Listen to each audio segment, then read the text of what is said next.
What's up, everybody? It's the Wild Rhino Clark Connors from New Japan Pro Wrestling, and I am here getting wild, drinking an 805 at Moe's.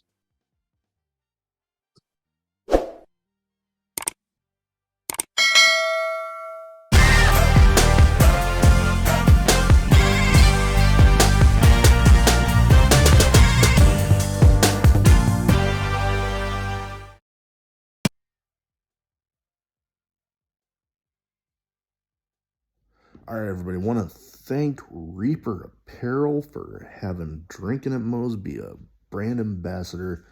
They encourage everybody to break out of that comfort zone, live their best self, which, hey, that's what got me starting the podcast.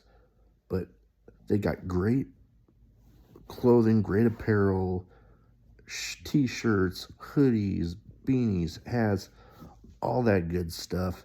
Be sure, link will be in the description, and use the code Drinkin at Moe's to get 10% off your order. Let's fucking go.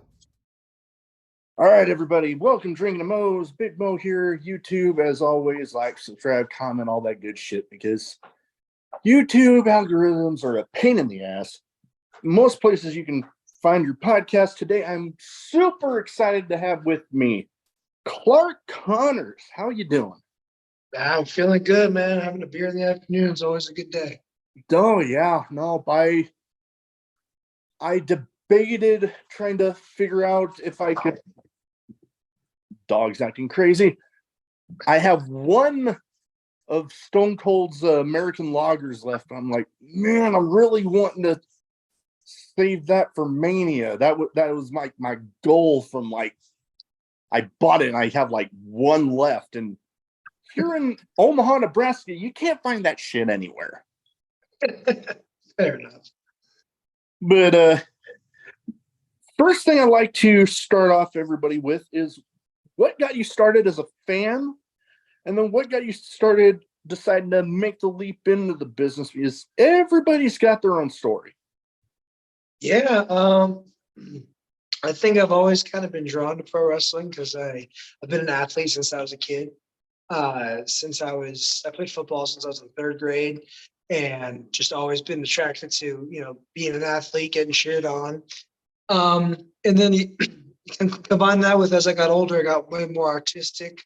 I got really into theater. I had comedy specials, all that different type of stuff. So it kind of found its way to me. So it just kind of made a perfect blend of the two. And so here I am today doing a little bit of both. That's awesome. I know for me, independent wrestling, I got kind of started kind of late, because when I was growing up, I graduated high school in 2002. That might be dating me a little bit, but I remembered back then it was like the independent promotions were definitely spaced out a little more. And then I got stationed with the Navy down in San Diego, and just one day Googled pro wrestling in San Diego, and here I am now. Yeah, man. And I mean, I've got to see some great matches. Couple in particular, I remember seeing Rocky Romero in the early days down there. Got to see one of my favorite personal matches I've ever seen was B-Boy versus TJP versus Scorpio Sky in a triple threat. I got to see that. Phenomenal wrestlers, all three of them. Oh, definitely. And one thing I was kind of curious about, because I don't hear so much about the training over with the Japanese promotions so much, like from somebody that's actually been through it. I mean, you hear stories about people talking about, oh, they do it this way. Never really got the chance to really talk to anybody that's actually been through it so much. So what especially with the LA Dojo New Japan, over in the States, but they still run it from what I hear, like the standards that they have for the training over in Japan. Yeah, I'd say that the American dojo, the LA dojo, is actually harder than any other dojo in the world, and especially even the one in Japan. It's in terms of intensity, in terms of what we do learn, because it's like a finishing course more than a. I think the one in Japan is a lot more about just teaching guys how to work or how to take a safe bump and how to hit the ropes and all the basic stuff. But for us, it's that we already know how to do that for the most part, but we still do it until we get it perfect every time we do it. And then on top of that, you add in a lot of the higher level aspects of pro wrestling. And so just in general, anyone comes to the LA dojos in the best shape of any wrestler in the world. They're some of the smartest wrestling minds in the world. They've been sharpened by some of the best wrestling minds in the world. So it's all about perfection. And so anyone coming on the LA Dojo isn't just coming from the best school in Japan or in New Japan, but in the entire world and the rest of the community. Oh, definitely. And there's some places that get they deservedly so really get a bad rap when it comes to training, because it seems like their standards seem a little lacking. But you get New Japan, they definitely got their standards high, and you got to meet them. Yeah, I mean, I've noticed that my time in this business, I've been doing this for like 6-7 years now, and from when I started until now, the quality of wrestling schools has increased. In which I don't know if that's just an aspect of maybe more people taking it seriously. Maybe some people who are good wrestlers decided to stop wrestling full time because of the pandemic, and maybe started to create their own schools. I don't know what it is necessarily, but I know at least on the West Coast, where I'm kind of been based my whole career, there's some amazing schools that have popped up. As always, the Buddy Wayne Academies out there, and the guys in the Midnight Heat have their school in Oregon, and Santino Bros is a great school down there in SoCal. West Coast Pro with Vinny Massaro, some of the best guys going right now. So there's a lot of learning that can be done, and it's good to see that there is that this business is moving in the right direction, in my opinion. Oh, definitely so. And another school that I have become kind of a fan of, B-Boy with his school and Level Up. They're another good quality one.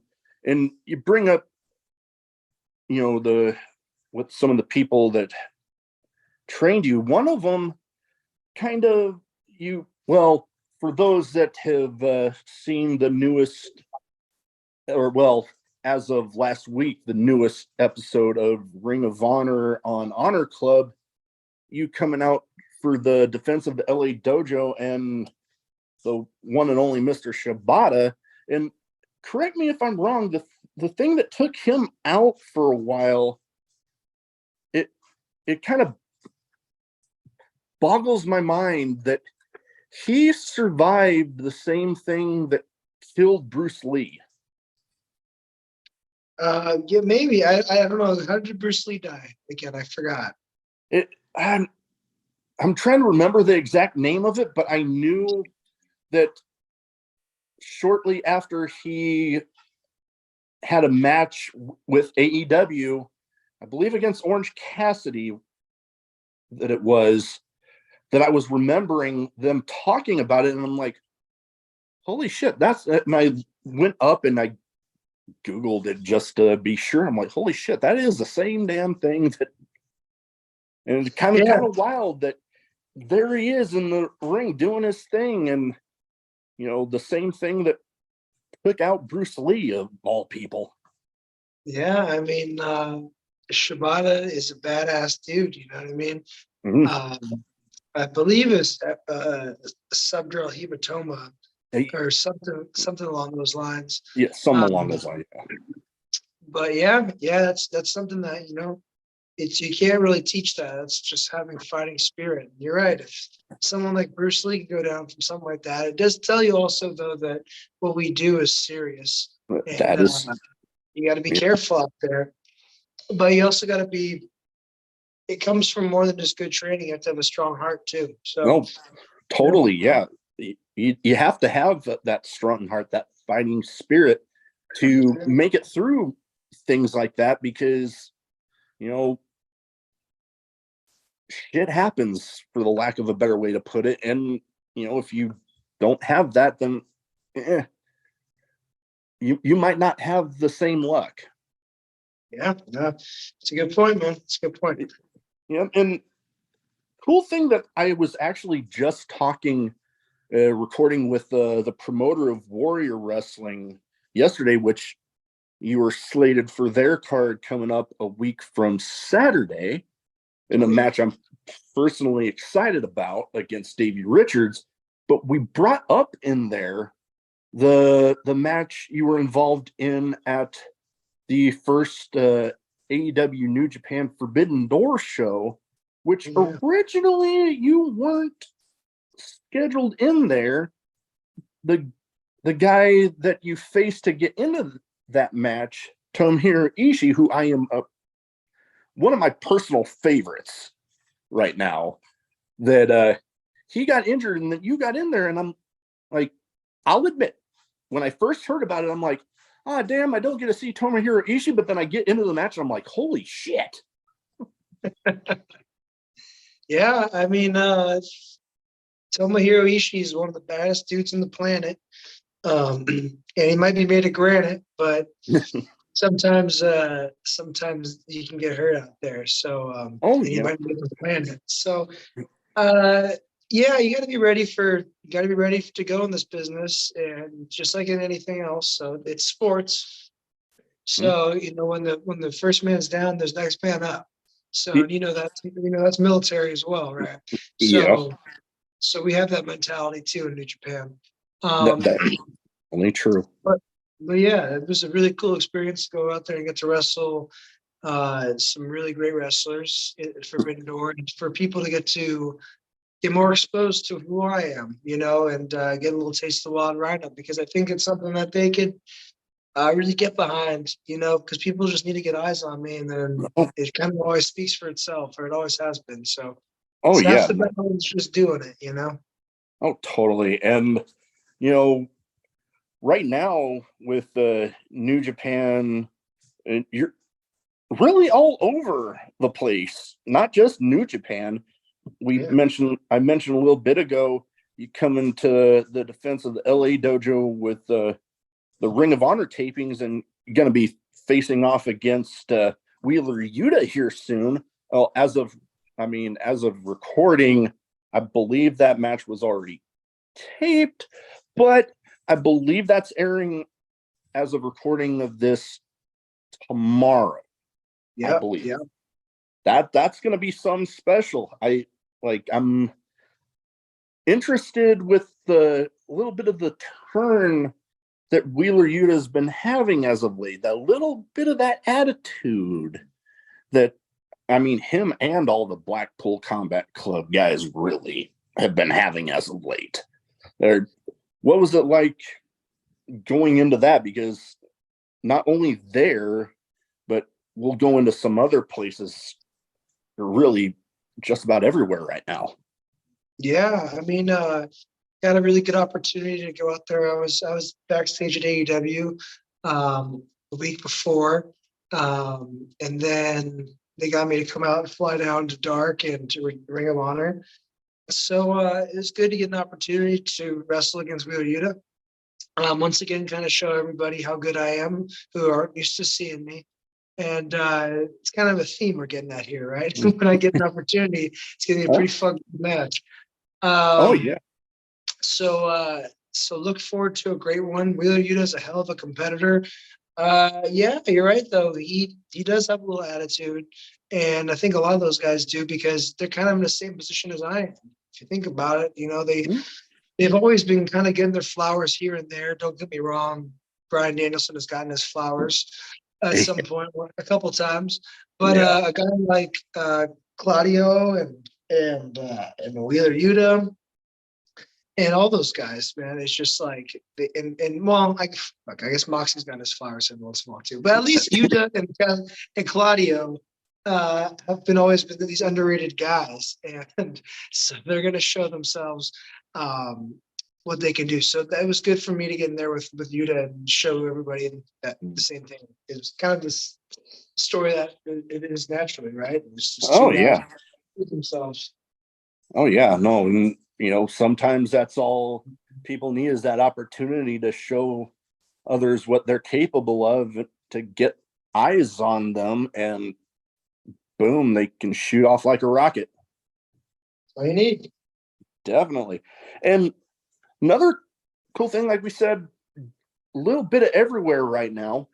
Impact Wrestling, they got their multiverse of matches show coming up WrestleMania weekend, and you're going to be involved there. That's going to be pretty cool. I mean, I remember watching last year's and all the stuff they had, all the cool matchups they were able to come up with.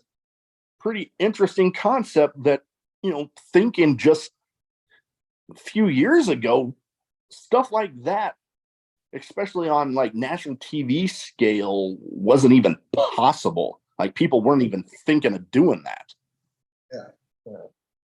Yeah, no, I think that we have this partnership with AEW and with Ring of Honor and with Impact, and New Japan, and you put all those together, and that is a formidable collective. That's truthfully, I mean, obviously there's some outliers out there, and I think that NWA has some good people out there. I think United Wrestling Network has some good stuff. MLW, I don't watch a ton of it, but like I know they have good workers down there. Oh yeah. Obviously, Mexico, and they're doing their thing, and all over, right? But Yeah. in terms of the core four, other than obviously WWE, I think they all work together. We all work together really well. I love the people in all those locker rooms. It's always a good time. Well, it's always a good time when I come to a locker room because I'm bringing the beers anyways. But no, it's good. It's good to have that camaraderie and still be able to, what's the word? I guess make it, instead of a monopoly, more of a duopoly between two, a conglomerate and a big company. So it's exciting.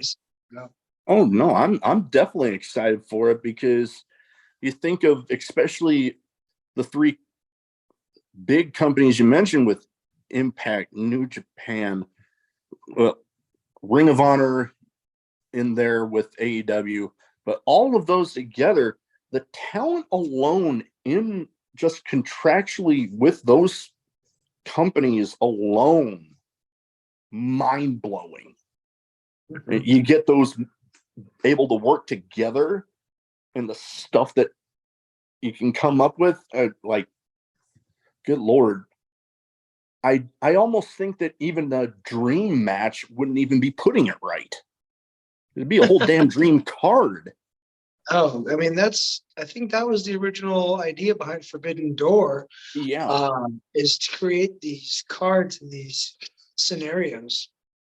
So I think that like that as a blueprint for, this multiverse show that we have coming up with Impact. It creates exactly like dream cards, and dream.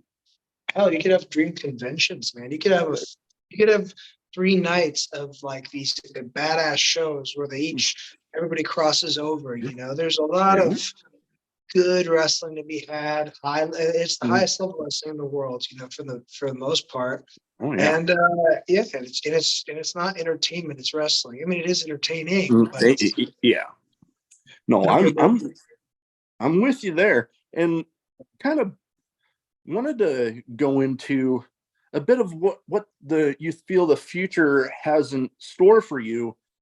But one coming up, like I mentioned a little bit ago, a week from, as of recording this, a week from Saturday, March 25th, you are going to be at Warrior Wrestling. My friends over there, I might be a part of their pre-show again. Crossing my fingers. I've been kind of frequently getting on there, so we'll see if that streak goes. But you are going up against the one and only Davey Richards, a hard hitter himself. Been on a bit of a roll. We talked about schools. He's got his thing in St. Louis with Team Ambition, rolling pretty good there. How are you feeling going into that? Yeah, well, I was actually supposed to wrestle Davey last year in July at WrestleCade, I think.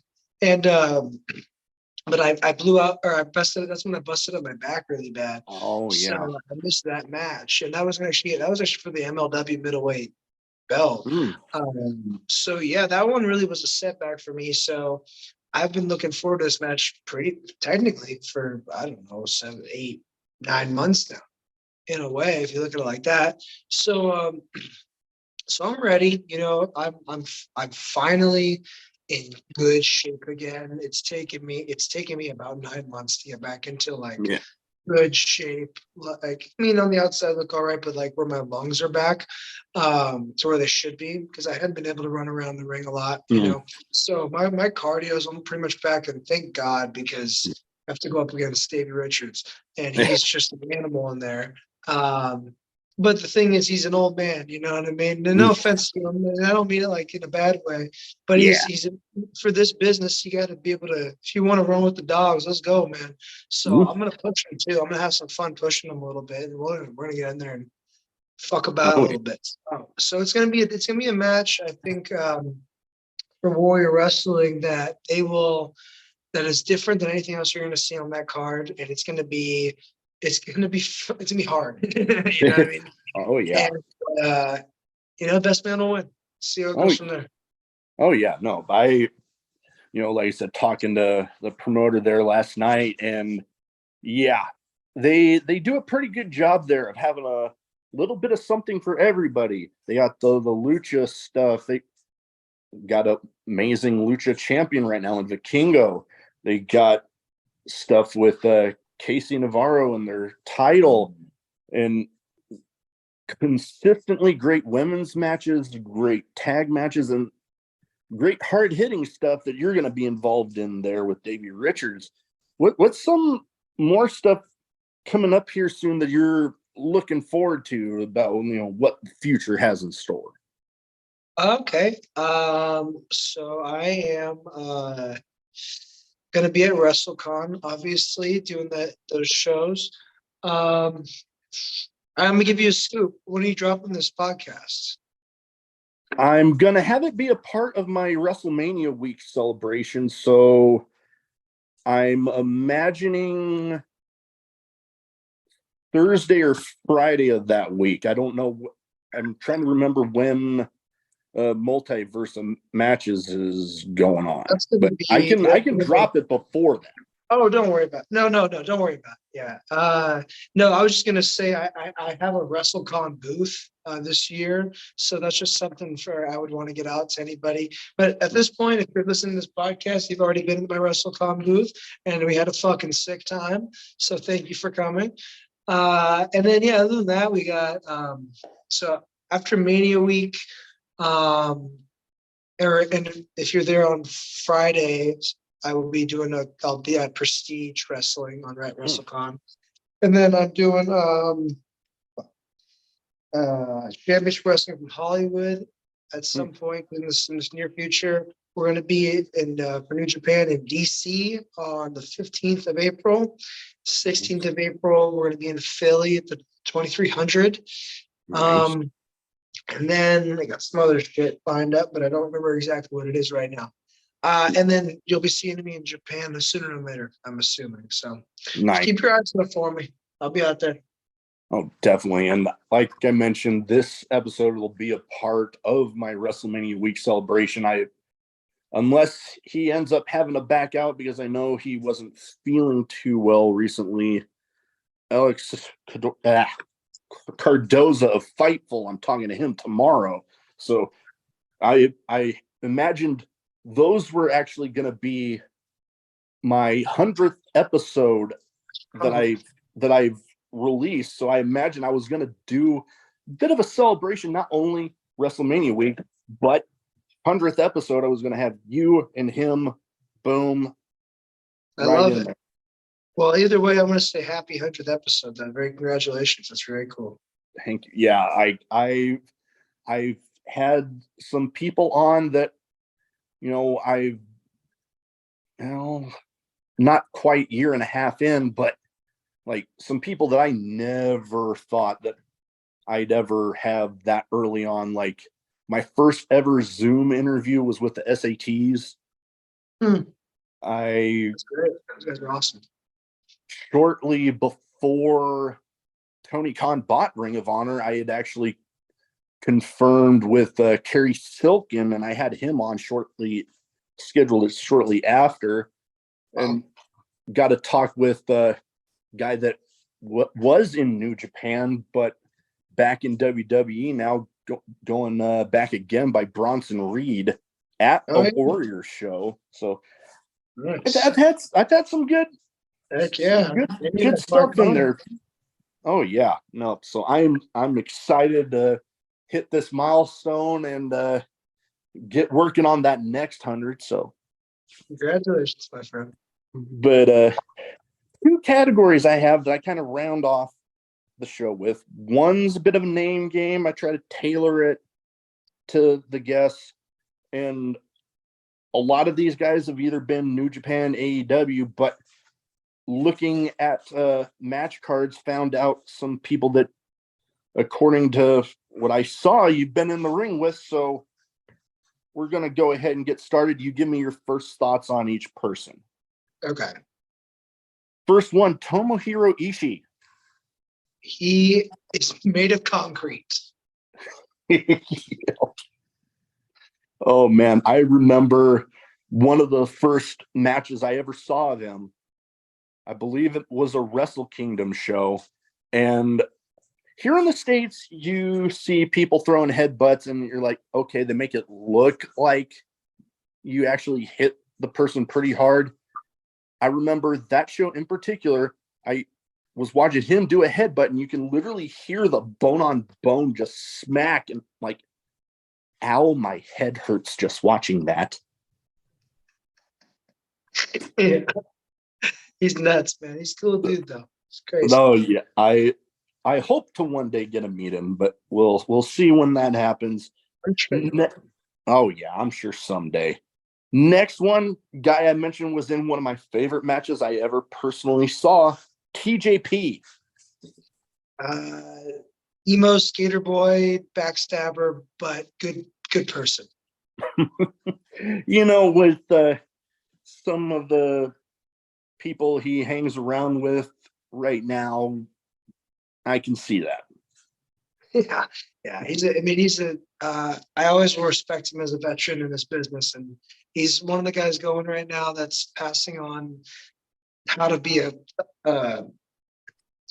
just a wrestler, I'd say. Oh yeah, how the proper way to do it. Oh, definitely. Next one, another guy I actually got to meet at Warrior Wrestling when they were in St. Louis. A guy that I'll talk about it after I get your words on him. But Alex Coughlin. Oh yeah, I would say family is the word I have for him. He's my one of my best friends, if not my number one person in my life. And yeah, I mean, that's all I can really say about him. And he's the strongest wrestler maybe of all time. I swear to God. Oh, but I have a story in particular after, at Warrior Wrestling at the Fan Fest before everything started. Him and Uemura came in, and they were the first two to literally go around to everybody that was in there setting up, shaking hands, introducing themselves. Great impression right out the bat. But then the match that he had that night, he had been knocked down, sat up, still sitting down, had his opponent looking like he was going to lift him up for a suplex while he was sitting, then stood up with him elevated like upside down, and then did the suplex. And I'm like, I've seen so much wrestling that I don't have too many jaw-dropping moments anymore. That was one of them. Yeah, yeah. It was He's a nuts. freak, man, but that's why he's the best of us, and he's gonna be the guy for a long time. He's got a bright future. Next guy, a guy that was, I believe, in there with you during Forbidden Door for the, well, I guess now, what are they calling it now? It was the All Atlantic title at the time. I'm having a brain fart what they're calling it now, but Miro. Oh, okay, he so thinking of a one-word response to that. Powerful, powerful. He has a presence about him, inside and outside the ring, which is cool. When he speaks, he has gravitas, and he commands a room, and he knows what the fuck he's talking about. So I got a lot of respect for that man. And obviously, inside the ring, he'll throw you a mile. So He can definitely do that. Now, last but not least, for the name game, I haven't had the privilege, other than a couple times, of getting to talk with people that have stood across the ring from this man. And he is one guy that I swear if I ever had to be put against him and I was standing across the ring before that ring bell to start the match went off, I'd probably need a change of pants. Minoru Suzuki. Evil, but like good evil. Yeah, that's all I can say about him. He's a really like a really good human being. I think deep down, you're gonna start to see more of that. But he likes to be evil, and I think that's that's a cool, admirable quality that some people just know what they are good at, and they know a role they can play in life sometimes. And everybody loves a villain, so yeah. No, you can definitely tell that he's having fun doing what he's doing. That is for sure. Oh yeah, sadistic some bitch. Next category to kind of end the show, a bit of random questions. Some might be wrestling related, some might not be. You give me your thoughts on, or your first answer that pops in your head. Like it. First craziest in-match moment. Like that I was in, or like when I was like at ringside, or what? Anything That you were in. that I was in? Okay. I'm actually, I have one that's it's not, it's kind of, I wouldn't say cocky, but like one time I hit Blake Christian with a he was like going for a dive, and I intercepted him, hit him with a pounce. Mm. And do you remember when Randy Orton threw one of the Singh brothers and just kind of went like, oh fuck? Yeah, And, at the end he had that. so I hit Blake Christian, and damn near, I think it knocked him out of the ring, but he just like did this nasty like double half flip. I saw my man on his neck, like near outside the ring. And I sat there for a second. I was like, oh my God, I killed him. You know what I mean? That was a really fun one. I mean, I like when anyone tries, gets hit with a pounce. It's always fun to see what happens to people. It's always entertaining to see how some people can sell getting hit by one of those. Almost in the same vein as seeing how people sell a stunner. Right. Like, yeah. Like how The Rock would sell Stone Cold's ones. How, we could go on and on about how people would sell some of those. But the show Drinkin and Mo's, I wouldn't feel right with not having this question in here. Favorite drink, alcoholic, non, or one of both? Well, yeah, I would say Wild Turkey whiskey is my go-to. So if anyone ever wants to, see me, give me a present after a show, and I always will take the mini bottles. I will always obviously take a fifth as well. Either way, we're going through it that night. So yeah, Wild Turkey whiskey. That good choice. I know I'm more of a beer drinker myself. Don't go too much into the hard liquors, but whiskey would be a choice. I got my two favorite beers. Kona Big Wave, their longboard is also solid, or Coors Banquet is another favorite of mine. There you go. I have a Kona Big Wave in my fridge right now. Nice. I got hooked on it when I was in the Navy, down in Hawaii. I'm like, damn, this is delicious. And then I saw some places here in town that would either have it on tap or have it, in their beer section. I'm like, yes, mine. Perfect. Next question, something that, I like to do from time to time, have a drink and watch a good movie. What would you say favorite movie of yours? My favorite movie is Pulp Fiction. Okay. Yeah, I would say that's my number one. I also love like Lord of the Rings and that type of shit too. So Two Okay. Towers is always a go-to for me. And then um actually it's coming up to St. Patrick's Day. Every St. Patrick's Day I watch The Departed. Ooh, I don't know. I good don't know one. what the combination is. I think it's just because of the Irish people. But yeah, that's some of my favorite movies for sure. Yeah. Solid choices. The Departed, one of my favorites. I'm also my favorite movie ever. Some people tease me for it, but Forrest Gump. Love that damn movie. I've lost count of how many times I've watched that. I've actually been to Bubba Gump restaurants and like the servers will ask you trivia questions about the movie and stuff. I can answer their questions before they're done asking them. That's awesome. I like that movie. That's a good movie. Oh yeah, I have a good time with it. Next question, kind of a would you rather sort of thing. Okay. Would you rather have another match with both Minoru Suzuki and Tomohiro Ishii, or eat the spiciest wings you can possibly get? I would wrestle Tomohiro Ishii and Suzuki again because I'd beat him this time, first of all. Mm. And so I always want a rematch. And second of all, the eating of the wings, not so bad. It's the back end of that I do not want to go with. I'd rather get slapped in the face and head butted by Suzuki and deal with that.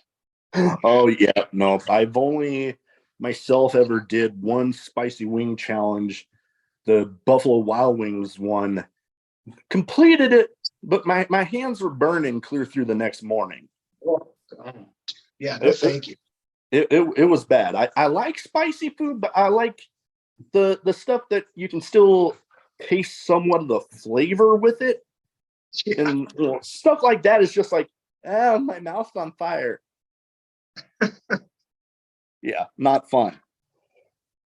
Last but not least, best advice for anybody wanting to get into wrestling. Just do your best. That's all I'm gonna say. So if you're gonna get into it, obviously I want people to try and like follow their passions and shit, but don't just try for one day and then think you can put in a little bit of work. It's hard. You gotta try.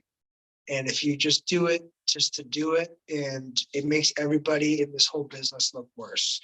Yeah. So do your best. Definitely one of those things. Like I tell a lot of people that used to ask me about advice with enlisting or not, is like I always tell them, one, make sure it's 100% what you want to do. Two, give it your best, because you're definitely going to have times where you're wondering, what the fuck am I doing? And three, if you can get past that and giving it your all, you'll be fine. Exactly. That's all it takes. It's just a want to and then to do it. That's it. Definitely. Well, that is about all I have. I want to, one, thank you for taking the time to talk to me tonight, because I know you're, like I said, multiple times tonight, a little bit of everywhere.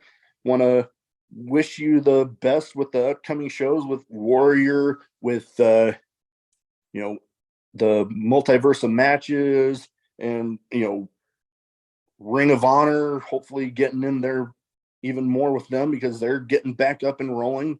But like I said, thank you very much. And where can people find you social media wise? So if they don't already have their eyes on you, they can go ahead and get them there. Straight. Just at Clark Connors and at Clark.Connors. I think that the one with the dot is Instagram and the other one's Twitter. And then catch me at all those shows you spoke of. Follow, like, subscribe, whatever the fuck. I don't have a YouTube or anything, but I might get around to doing that or get a TikTok at some point.